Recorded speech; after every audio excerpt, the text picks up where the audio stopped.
All right, been a long time since we've been on the old YouTubes here. So Alan and I got to talking this past week, and we get I don't know, what do you think, every other week at least? Yeah, probably something like that. Every week, every couple weeks, he or I, or sometimes both of us, get messages from guys wanting to know what we're doing to get these cars as light as we are. So we got to talking about it. We don't have cars running and hadn't had cars running in quite some time.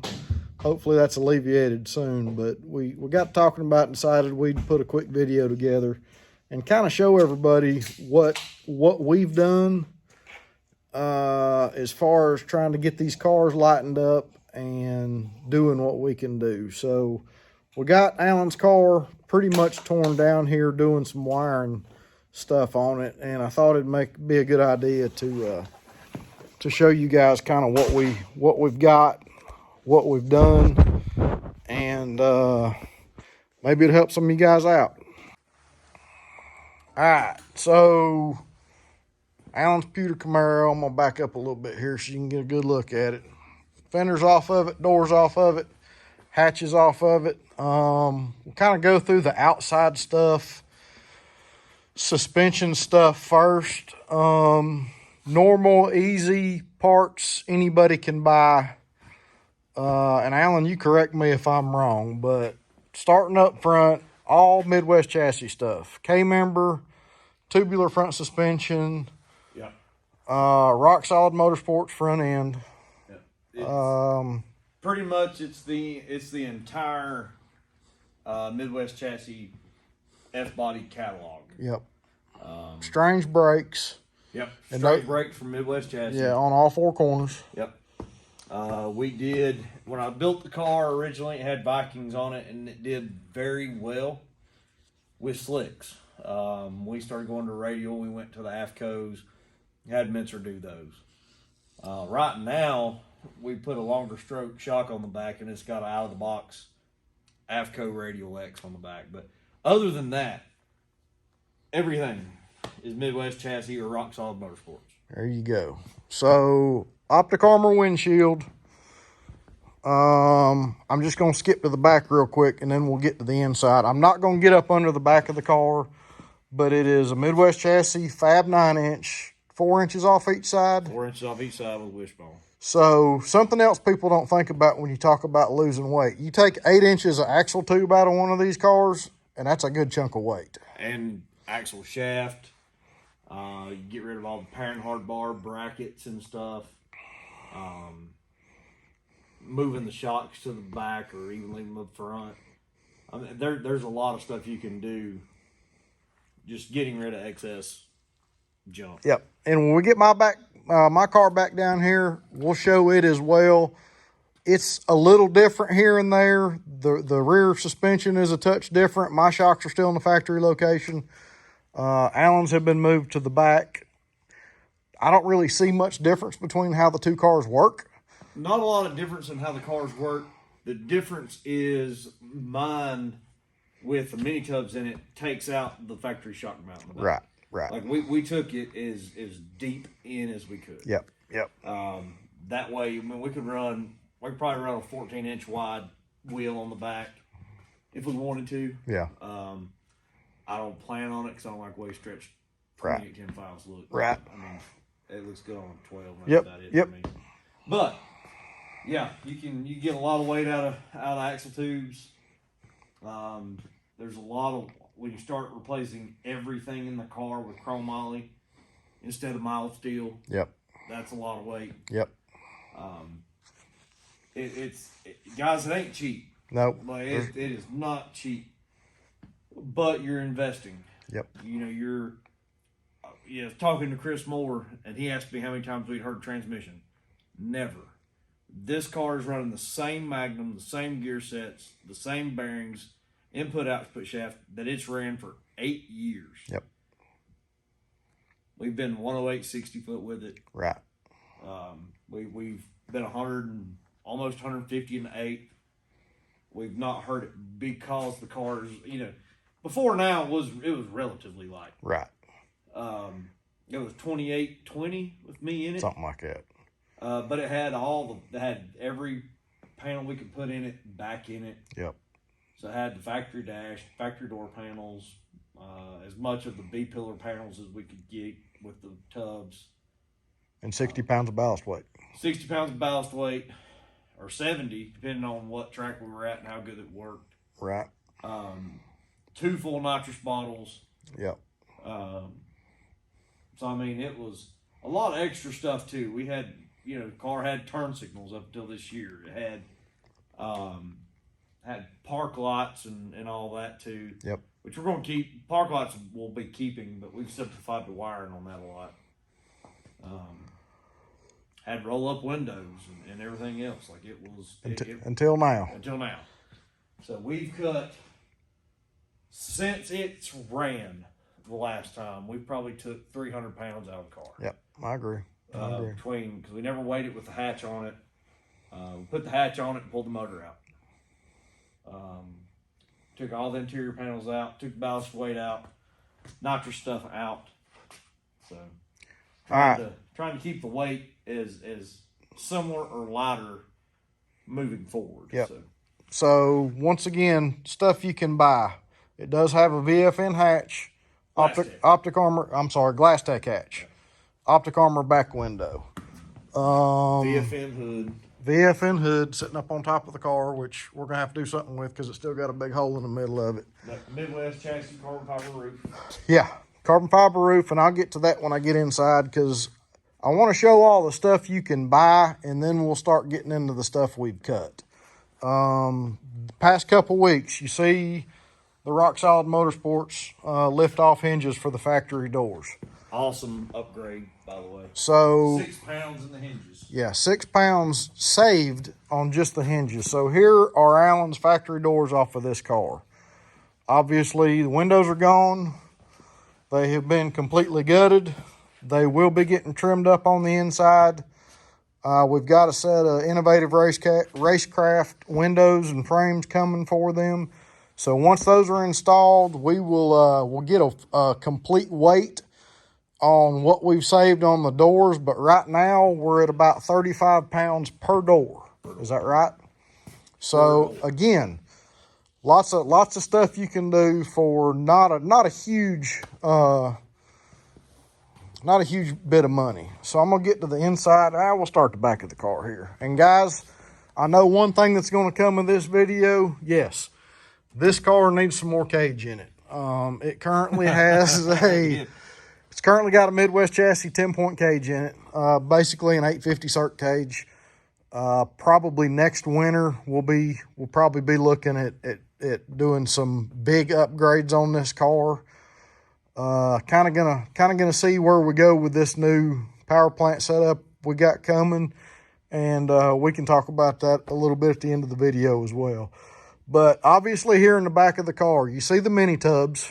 Floor's cut out. The floor has been completely cut out, and I'm gonna walk around here because it's been cut out from right behind the seats where the factory wells would be for the rear seats. Yep. So the front of the hump of the rear seat is still there. Yeah, the front of the tunnel here. And everything else the back of the tunnel cut out to do. Everything else was cut back all the way to the back of the car. To right here. And replace. Yep. And then this is the factory panel. Yep. From where his 2 fingers are. Then obviously the T-top well is gone. We had another parts Camaro here that we took this section off of and just copied it back here. Biggest reason we did that was for a very long time this car had a 10-gallon cell underneath the back hatch. That was the big purpose. The aluminum plate there is because I had one of the Holley in-cell fuel pumps. Yep. And so we'd pop the hatch, fill it up, shut it. But that all came out through the floor. All right. But so what we ended up doing too is Pop decided when he did the mini tubs, he wanted them to look somewhat uniform. Yep. So from here over, this is all sheet aluminum right here. Yep. And then it goes into your Wolf racecraft tubs. Okay. He wanted to sheet it to make it look decent. Back when we cared what it looked like, and we were trying to maintain a little bit of the streetcar rule set. Like, don't get me wrong, it's drove down the street just like this when it still had turn signals. But at this point, we don't really care about all that. I finally let the tag go dead and canceled the insurance on it. I got you. I got you. But we did that. But when we did the mini tubs, we did sheet this and ditch that. Yep. The biggest reason is even though you can buy the panels that make it nice for a torque arm, you can't get a car low. Like, you can't really do it until you start cutting a lot of this out. And we wanted the car low. So we did, that's another thing. We did the torque boxes, which made probably one of the biggest differences in this car with 60 foot and wheeling. Yep.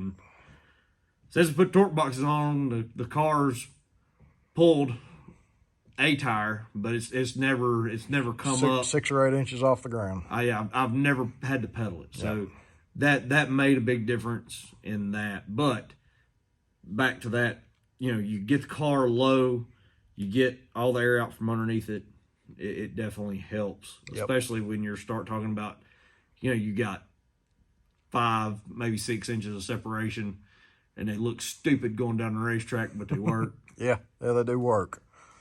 So yeah, that helps. So get them as low as you can, and cut that out. Turn this finger on. All right, a couple things I'm gonna talk about real quick while he's gone, because it's not that I'm surprised, but typically, and I know why they're still here because we just moved his harness, but typically these tabs right here, we would cut out of these cars. We've got them left in because the harness clips to them.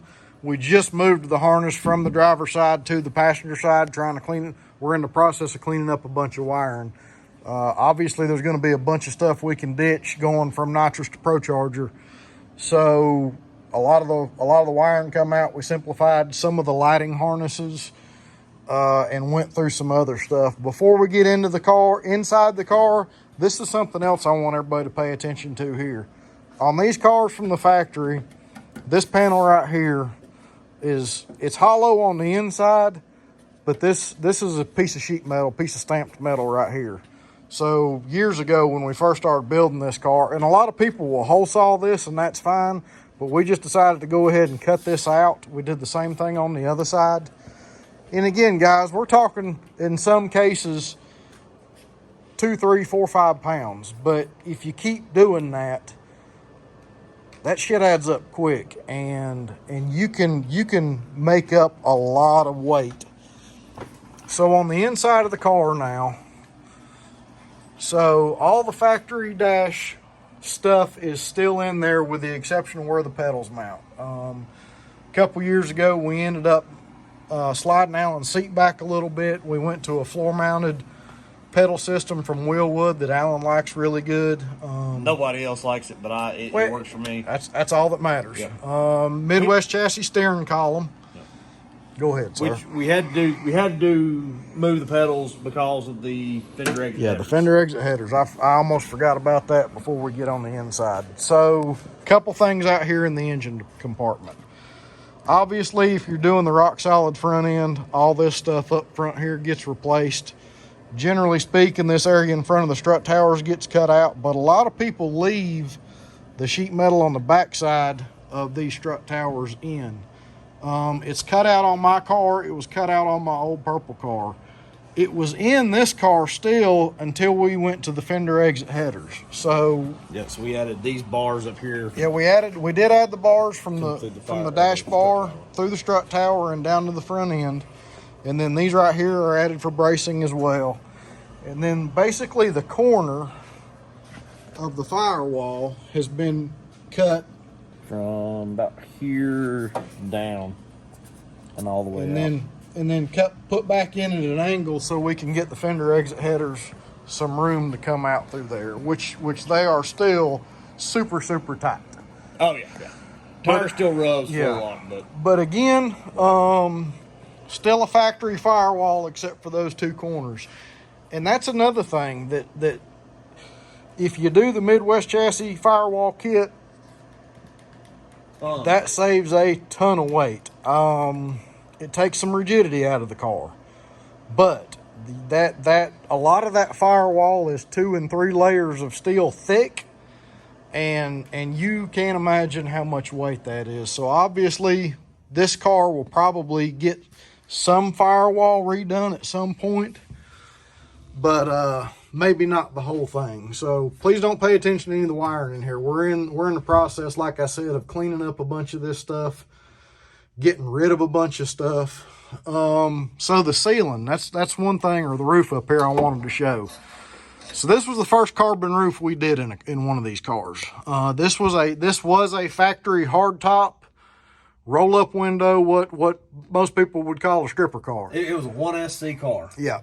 So we didn't really know at the time, and we're going back 7-8 years again. We could have cut out so much more of this structure in this car. And again, when we get my car down here, I'll show you the differences in it. My roof was done at Rock Solid Motorsports, and those guys do a bunch of them.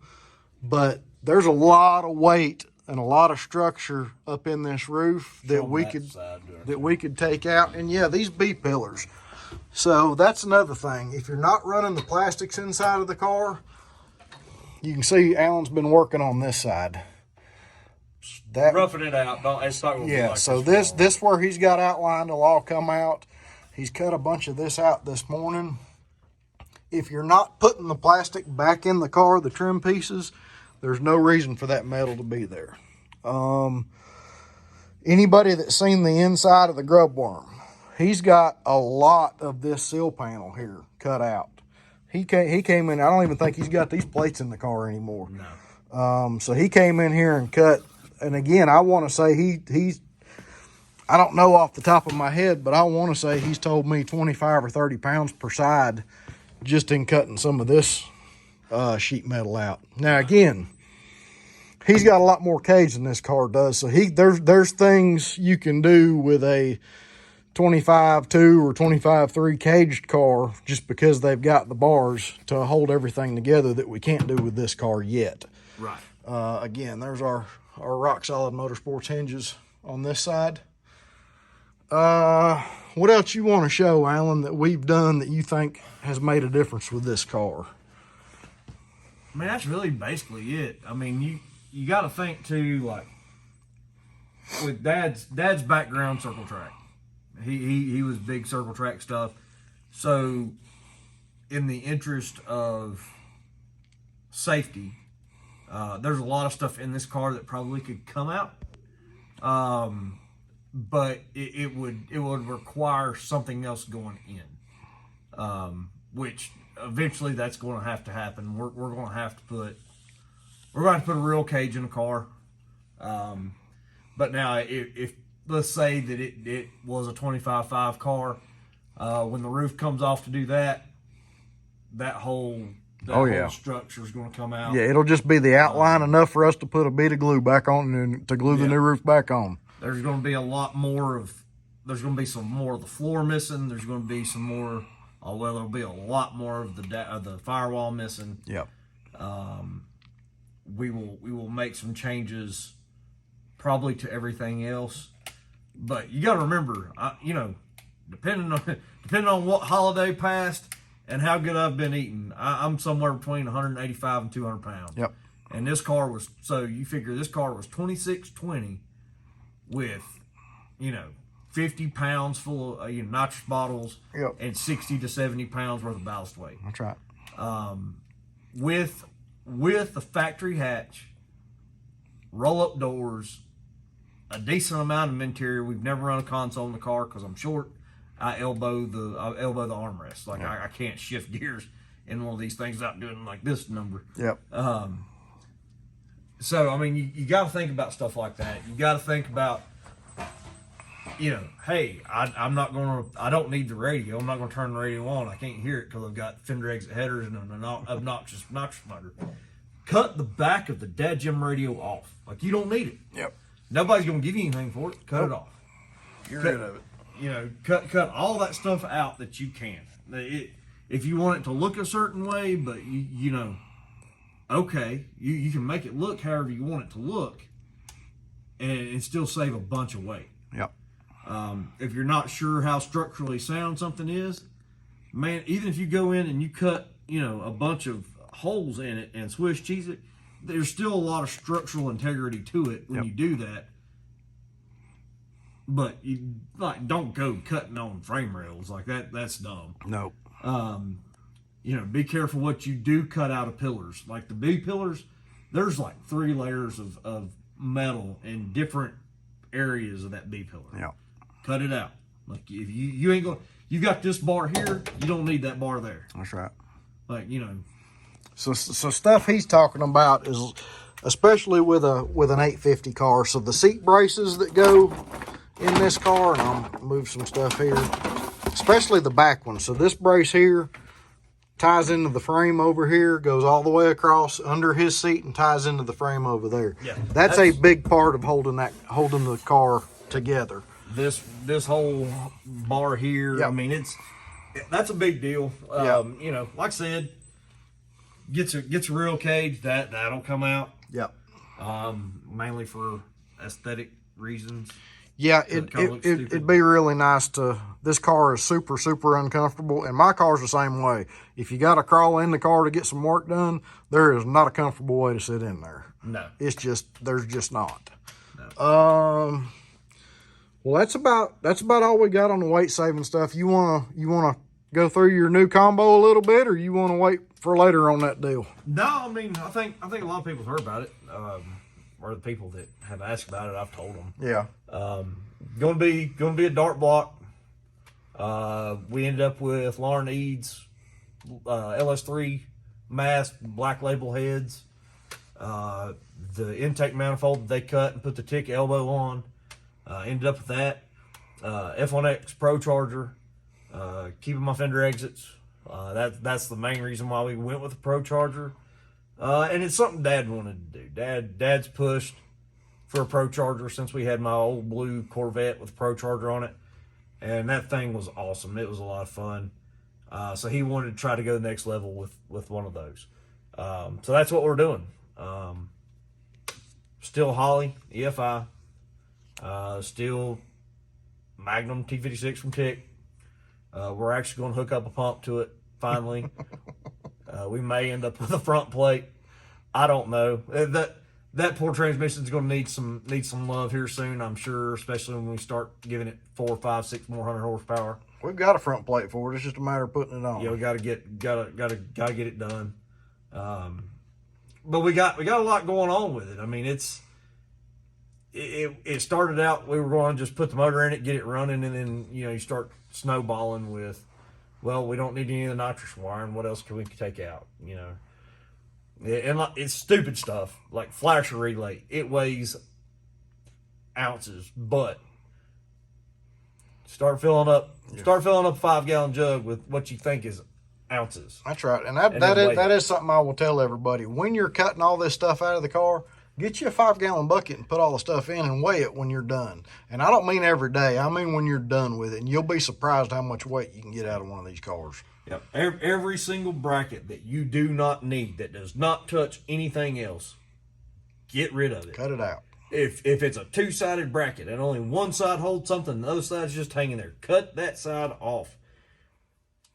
If you need something else and you're building a car to what we're doing right here, if you can't weld a tab on to do something, you're in trouble. Right. If you got to take the chassis shop to put a tab in to hold, a bracket or something like that, you're in trouble. You're gonna be missing a lot of races. Right. Unfortunately, there's not a lot of chassis shops out there supporting enough habits for people. Yep. So learn how to do the basics. Yep. Go to Harbor Freight, get you a welder. Go to Harbor Freight and get you a plasma cutter. I've got a pattern that has nothing but holes. It's like a 1/4-inch plate, and it's got holes from 1 inch to 4 inches in this pattern, and I can hold it up, Zap cut around it. stuff out. And that stuff from Harbor Freight works great. I've got a MIG welder at my house from Harbor Freight. Works awesome for what I need. Chris Moore and Stephen Eads. No, it's not Stephen Eads. Stephen Clemens. Yep. They've got. I don't know what they're using now, but they're for a long time. They had a Harbor Freight deal, and Stephen Clemens can weld with the best of them, and he's done some fantastic stuff with it. That's a fact. And both of those cars are super nice. Yep. So I mean, if you look at that, don't go bashing on Vulcan welders and plasma cutters. No. They work 100%. But no, we're switching, getting rid of the electric fuel pump. Won't be running a fan. Won't be running a radiator anymore. Going to methanol. Going to methanol. So there's a lot of weight that's coming out of the car that was there, like charging system stuff, because it had an alternator. Yep. Cooling system. It had a big enough radiator. The radiator's going in my truck. Yeah. Like it's a 4-quarter B cool. Yeah. With like a 14-inch fan, like that's going in my street car. So a lot of that weight is getting removed. There's enough weight on the front of the motor coming off to take up for the Pro Charger. Yep, and it is a crank drive deal. It's not a belt drive. Yep. So we're gonna be making all kinds of racket. Invested in some earplugs. Yeah, the car was already obnoxious on the starting line on the two-step. I am excited, but I'm not excited about standing on the starting line next to this car. I mean, I'm gonna have some earplugs, earmuffs, something on before I go up there to line him up. Yep, absolutely. Well, but I guess the biggest thing is though, guys, is you got to get your heart right with what you're doing with your car. I love F bodies as much as anybody. I do. I've had a handful of them, and every one of them holds a special place in my heart. Not as much as this car, but guys, they're like Fox bodies. Yeah, they're not nice. No, I don't care what anybody says. I'm gonna get a lot of hate on that deal. Fox bodies are junk, just like these cars are junk. They make good race cars. Cut them up, make a race car. They do not make good street cars. I don't care what anybody says. No. I have driven plenty of 20 and 30,000 mile F bodies, and they ride like shit. Yeah, I mean it's the same. Every one of them is the same thing. You put a torque arm in them, and they're loud. Yeah. You do different things with them, and they drive worse, but they go faster. Get right what you're doing. If you want to drive an F body, you can do that, but I'm not gonna get in this car and go drive it. No. I don't care what kind of shape it's in. No. I'm gonna get in my truck, turn on my heated seats. I'm gonna go to town. That's a fact. I just, it's hard. As much as I put my body through, it's hard for me to get in and out of a car anyway. Yeah. Whether it's a Camry or a Camaro, it's tough. Yeah, and the hell with a Corvette. Yeah, I ain't doing a Corvette. Yeah. We've had all kinds of them. You see that one sitting up there behind him. We've had all kinds of them in here and drove all kinds of them. I'm not crawling in. I love driving them. I just hate crawling in and out of them. Yeah. I love to drive them. I guess, yeah, they're great. Like, yeah, that car I like a lot more than I wanted to like, but that's really not the point of this video. The point of the video is cut up your F body. Cut it. Make your stuff last. Be patient. Be patient. Spend the time on it, because that's the biggest thing. Cutting on these things, it takes a lot of time. You can spend a lot of money and buy a lot of lightweight parts, and it's cool. You can use your head, and you're going to have a headache after you do it. Use your head. Keep what you're throwing out in a bucket. Just for peace of mind, because if you start cutting out like seat tabs or the tabs that hold the bottom of the stupid dash and like the stuff that goes through here to hold on like your body control module, your center console in place, you start cutting all that junk out, and it adds up. It adds up. But if you're just taking one piece out and you're just chuck it in the trash, it feels like nothing. Yeah. Fill a 5-gallon bucket up. Yeah. Do yourself a favor. You'll be surprised. You'll be very surprised. Have some small goals. It takes a while. We've cut on this car in stages. it's took me a while to get comfortable doing some different things. Yep. It's took Dad some time to get comfortable doing some different things. But, you know, when you start talking about making, you know, 14, 15, 1600 horsepower in a stick shift car, you can't do that with a car that weighs 3,000 pounds and expect anything to make it through the season. Right. It's not gonna. No. Like, I love y'all. It's a good thought. It's just not gonna happen. No, and they can be fast. They can be very They fast. can be fast. You're Right. just going to be fighting something breaking constantly. Right. I mean, and God love him, Chris Moore. His car is fast, stupid fast, especially for what it weighs. Like Chris's car's heavy. It's still a street car, or was still a street car. I don't know what he's doing with it now, but like, you know, when you start talking about 3,400 pounds with a driver in it, It's just hard on everything. it's hard on driveline parts. I'm not picking on Chris. He's got a goal and he's stuck to it. Yeah. High five on your goal. But I'm telling you, I don't have enough pocket to replace transmissions and center sections on rear ends and axles, Right. and Drive shafts. and whatever tears up when that stuff tears up. I don't have it. Yeah. So for me, my only option is buy what I could afford, Yep. which is, you know, pretty much top half of the car. Yep. Body wise, we really want to do some doors, but to get a good door from a company that you can rely on, it's $4,000. Yeah. I just don't have it. I mean, hell, I only need one door, and I can't get my mind wrapped around buying one. No, I mean, it's tough. It is really tough. But if you got stuff in the car that you don't use, get rid of it. Get rid of it. Yep. Well, and for us, you know, my biggest thing is, you know, my biggest fear is fire. I don't like fire. Right. I'll play with fire. I'll set a bonfire way up. And we've had some good ones.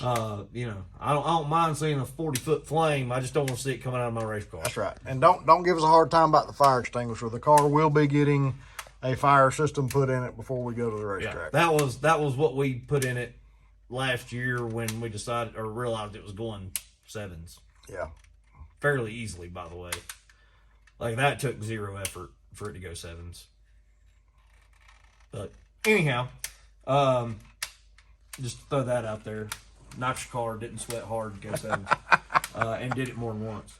But yeah, I mean, it's get rid of the stuff. Like, if you don't need it, you don't need it. You know, whatever you feel comfortable cutting, cut it. And ease your way into it, man. You ain't got to jump in there. You got to do it all at once. No, don't create a bunch of work for yourself and then have to put it right back. Right. You can take more metal out. It's harder to add metal in. 100%. But yeah, try that out. See what you think.